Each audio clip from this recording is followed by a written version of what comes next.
Hello guys, this is LC Media. Today I'm introducing these two techniques to change your eye color. It's very simple, sometimes it's very effective as well. So first, press Option and drag the clip upwards to create a duplicate, and go to Color and choose Hue and Saturation Curves and change the color that you want. For example, I like this purple pink.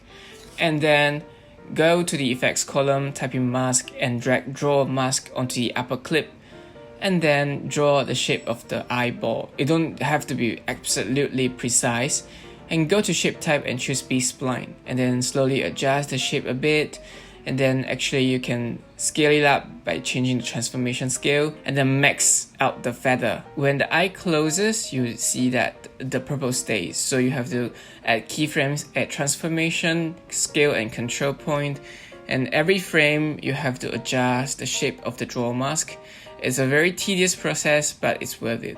And then when the eye is about to be fully closed like this, you can delete the upper clip. You don't really see the difference actually. You can see it like this. Yeah, when the eye closes, you can't really tell. It's looking very natural.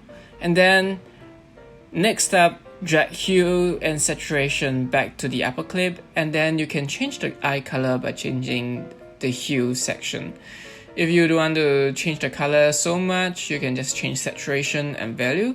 For this one, you can add 4 markers, and then for each marker, you can add a keyframe, add hue. You can change a different shade of purple, even another color if you want.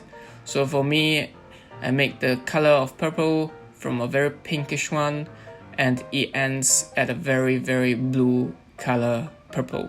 Or alternatively, you can add keyframes at saturation and value, and then change the saturation and value. You can change the saturation and value between the markers, and you can create a gradual change of color. And this create the effects of like a more haunted movie kind of effect. But it's very useful sometimes, especially you're creating music videos or haunted movies. And that's all for today's video. Hope you guys like it and please subscribe. Bye bye.